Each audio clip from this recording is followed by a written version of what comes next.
Hello tout le monde, j'espère que vous allez bien et que vous avez passé une bonne semaine. On se retrouve aujourd'hui pour une nouvelle vidéo et ce sera mes 4 recettes de goûter préférées.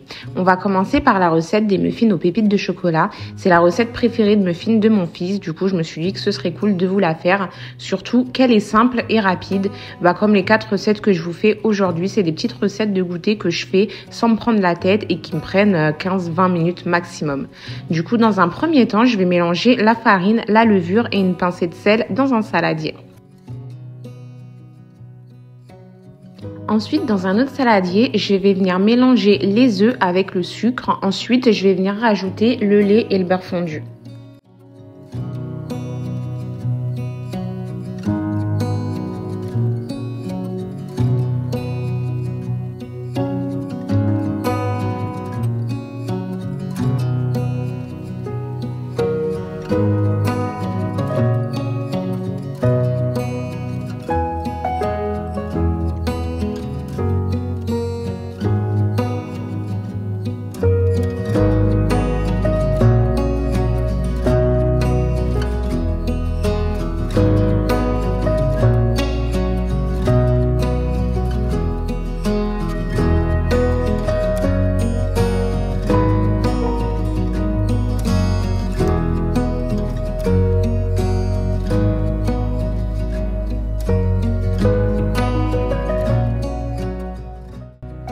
Maintenant que tous les ingrédients sont bien incorporés, on va pouvoir ajouter, normalement c'est une cuillère à café de vanille liquide. Moi je fais un petit peu à vue d'œil.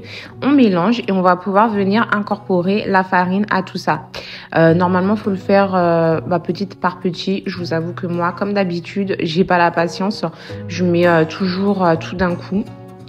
Et ça marche très bien, surtout que c'est une recette, il faut pas de grumeaux mais il faut pas non plus trop la mélanger.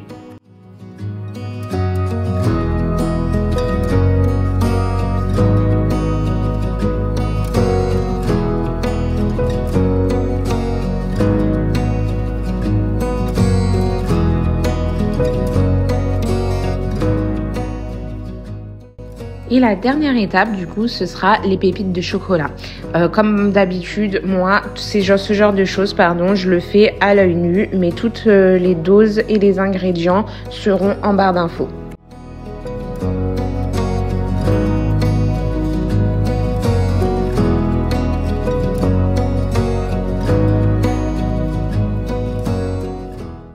On va pouvoir maintenant prendre nos petits moules à muffins et y insérer les petites caissettes. Alors moi je prends celle-ci, vous pouvez prendre n'importe lesquelles, mais c'est vrai que celle-ci je les trouve plutôt jolies. Je vous mettrai le lien pareil en barre d'infos si ça vous intéresse. Je les ai prises sur Amazon.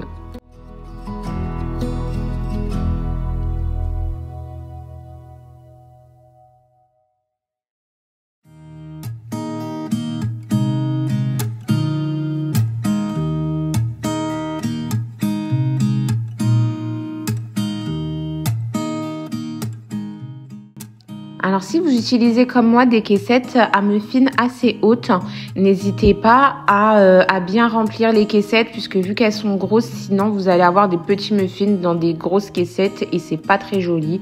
Du coup c'est pour ça que moi j'en ai pas beaucoup, ça me fait que 6 muffins, du coup parce qu'ils sont plus gros. Si vous en avez des plus petits, du coup vous en mettez moins et ça vous en fera plus.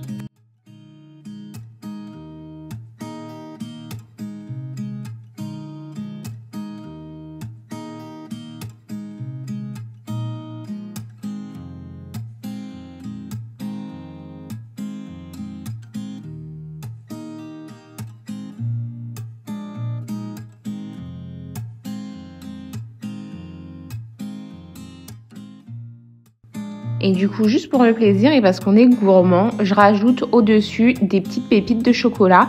Plus, je vais prendre une cuillère à café et je vais saupoudrer au-dessus du sucre de canne. Puisque du coup, ça rajoute un petit truc et ça rend le dessus un petit peu croustillant. Et mon fils, il adore quand je mets du sucre de canne au-dessus.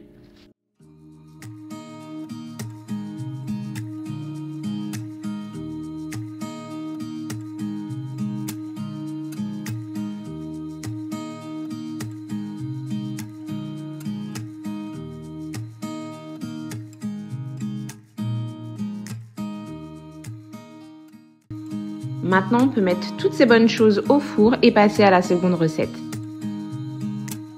Maintenant, on s'attaque à la seconde recette qui est le fondant au chocolat. Celle-ci, c'est la recette préférée de mon chéri. Alors, j'ai commencé par faire fondre au micro-ondes le beurre et le chocolat en sachant que normalement, c'est que du chocolat noir. Mais moi, je fais moitié chocolat noir, moitié chocolat au lait puisqu'on n'est pas fan ici du chocolat noir.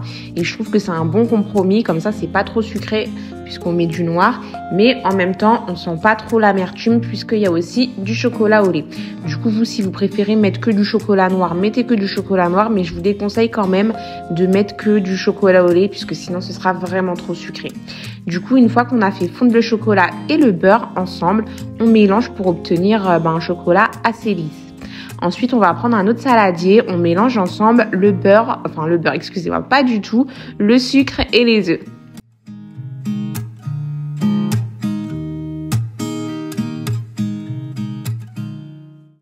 Maintenant, on peut venir ajouter le yaourt. Enfin, normalement, c'est un yaourt. Je vous avoue que moi, je prends ce qu'il y a dans mon frigo. Là, pour le coup, c'était un yaourt grec. Du coup, j'ai mis ça. Ça peut être aussi des petits Suisses.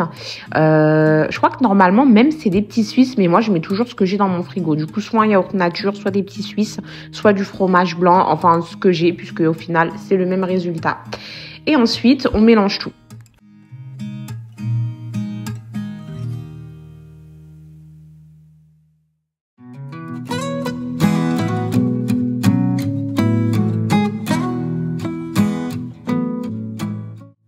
Une fois que le yaourt s'est bien incorporé au mélange, vous pouvez ajouter votre mélange beurre-chocolat.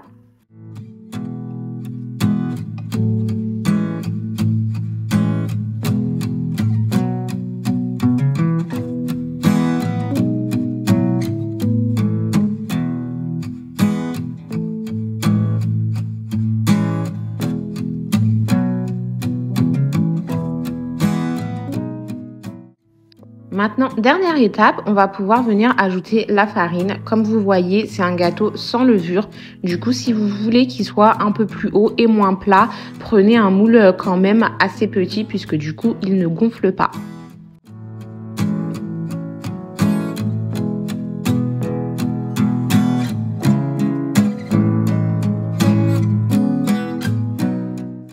Maintenant, on va pouvoir le mettre dans notre moule et le passer au four en sachant que si vous le voulez un petit peu moins cuit, tout sera en barre d'infos, mais si vous le voulez moins cuit, il suffit juste de le laisser moins longtemps, il sera tout aussi bon, ça ne va pas gâcher la recette.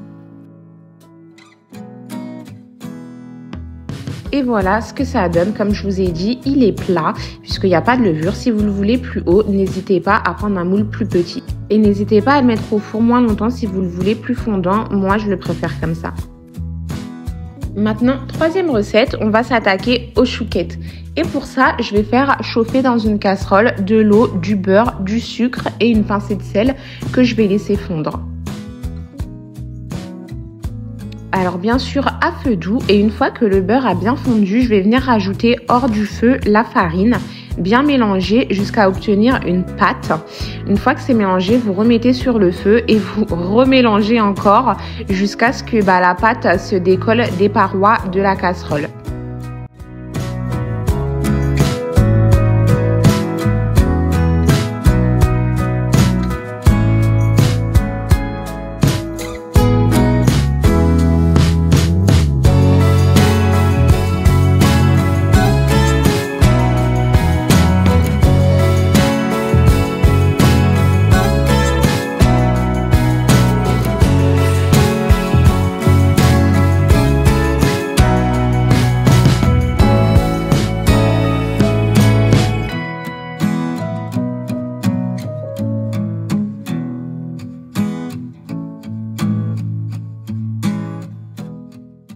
Voilà, une fois que vous obtenez ce résultat, là, elle se détache bien de la paroi de la casserole. Vous pouvez mettre cette pâte dans un saladier et la laisser refroidir un petit peu.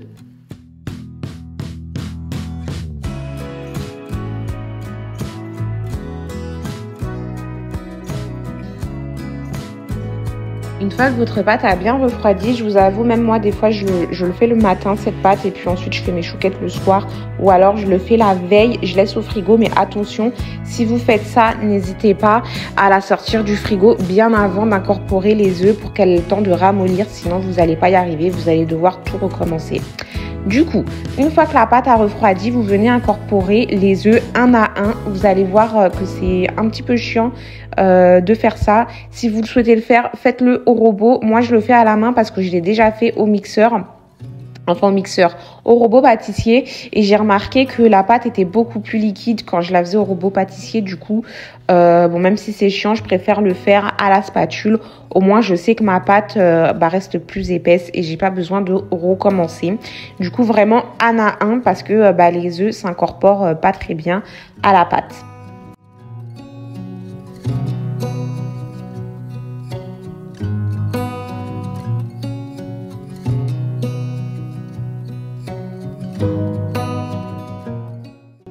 Et du coup, là, l'incorporation des œufs, c'est la dernière étape puisque les chouquettes, c'est vraiment très simple et rapide à faire.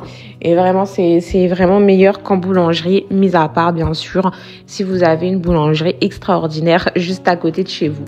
Mais c'est vrai que les boulangeries artisanales où tout est fait maison, ça se perd de plus en plus. Du coup, c'est cool quand même d'avoir les petites recettes à la maison.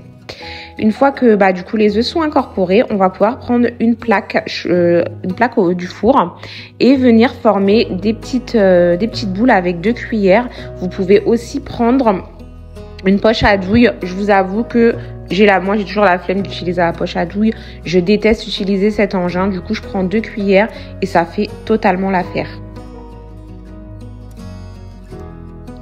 Alors dans un petit bol, j'ai mélangé un jaune d'œuf avec un petit peu de lait pour que les chouquettes dorent. Si vous les aimez blanches, les chouquettes, ne passez cette étape puisque c'est pas forcément obligatoire. C'est vraiment pour l'esthétique. Moi j'en mets un tout petit peu avec un petit pinceau sur toutes les chouquettes. Comme vous allez voir, ça va me faire 2 tournées. Du coup, vous en avez environ une quarantaine de chouquettes, je pense, facile. Ensuite, on va venir saupoudrer les petits grains de sucre et ça va pouvoir passer au four. Alors surtout pour les chouquettes, c'est pas chaleur tournante, c'est four traditionnel. Sinon, vous allez voir que les chouquettes, elles vont gonfler énormément et que dès que vous allez les sortir du four, elles vont se ratatiner. Du coup, pour pas qu'elles se ratatinent et qu'elles gardent cet aspect bombé et croustillant, il faut vraiment mettre le four en mode traditionnel. Alors maintenant, on passe à la 4e et dernière recette qui est le brownie. Et là, pour le coup, c'est la recette préférée de mon fils et de mon chéri. Du coup, j'ai commencé par faire fondre au micro-ondes seul le chocolat. Et ensuite, je suis venue rajouter le beurre fondu.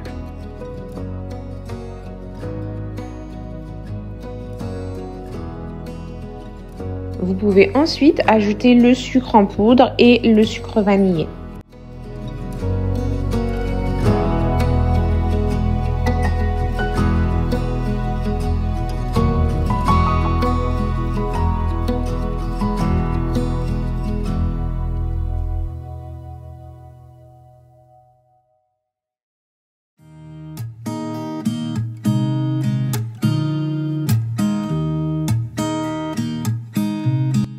Maintenant, on va pouvoir venir incorporer les œufs un à un. Je vous avoue, je sais même plus si je les fais un à un ou si j'ai tout mis d'un coup parce que je suis une flemmarde. Ah, mais si, je les fais un à un. On incorpore du coup les œufs.